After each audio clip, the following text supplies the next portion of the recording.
সবচাইতে প্রথম ব্লগ করতেছি, কথাবার্তার ভুল ত্রুটি হলে ক্ষমা করবেন। আমি আজকে আপনাদের লাচ্চা সিমাই বানানো দেখাবো। ফার্স্ট টাইম করতেছি। আমি প্রথমে একটা পাত্রে কর্নফ্লাওয়ার নিয়ে নিলাম, তারপর তেল দিয়ে সেগুলো ভালোভাবে মিক্স করে নিব।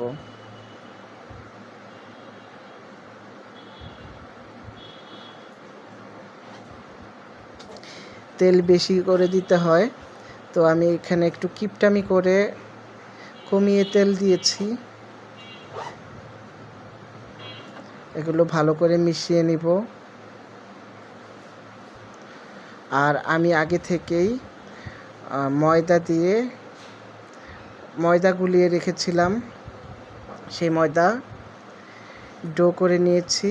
এখন ডো করার পর সেগুলো গোল আকৃতির করব, মাঝখানে ফুটা করে দিব, দিয়ে তেলে কিছুক্ষণ ভিজিয়ে রাখব।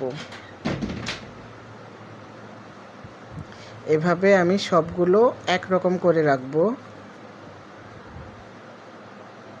তারপর 2 হাত দিয়ে এইভাবে আস্তে আস্তে বড় করে নিয়ে একটা প্যাচ দিয়ে রেখে দিব।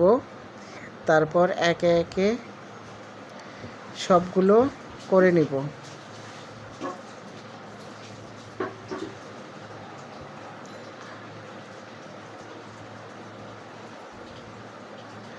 তো সব করে নেওয়ার পর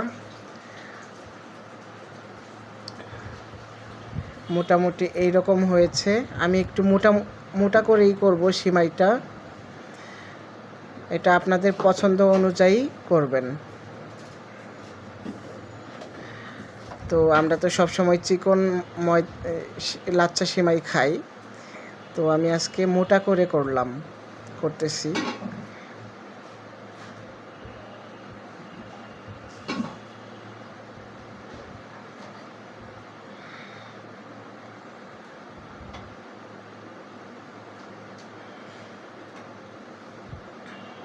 এখন একটা পাত্রে তেল ঢেলে নিব। তেলটা একটু বেশি করেই ডুবো তেলে ভাজতে হবে।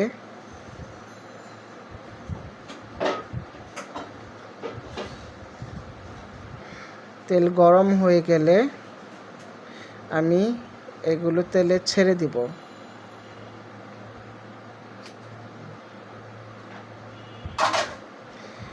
তেলে ছেড়ে দেওয়ার পর চামিচ দিয়ে একটু নাড়াচাড়া দিতে হবে, যাতে কানায় কানায় তেলগুলো যেতে পারে আর সুন্দরভাবে ভাজা হয়।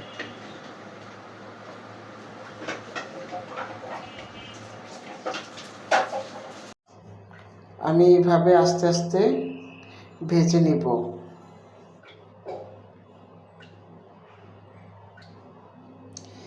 যেহেতু আমি প্রথম অবস্থায় করতেছি, সেক্ষেত্রে একটু সমস্যা হতেই পারে, তাই বলে আপনারা আমার মতো করবেন না। দেখুন, আমারটা অনেক মোটা হয়েছে, এটা আমি নিজের ইচ্ছাকৃতভাবেই মোটা করেছি। এটা খেতেও দারুণ, একেবারে চিকন সিমাই যেমন স্বাদটা ঠিক এমনই হবে। আমারটা একটু ভাজা বেশি হয়েছে, লালচে হয়েছে প্রথমটা।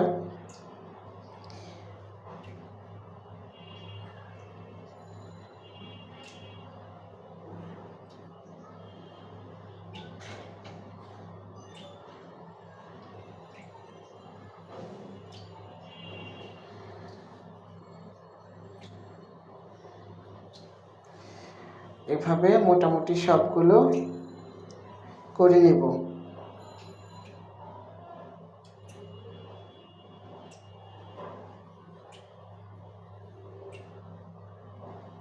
তবে আপনি যখন সিমাইটা রান্না করবেন, সিমাইয়ের ঝোলটা একটু বেশি করে দিবেন, যাতে এটা একটু সেদ্ধ হয়।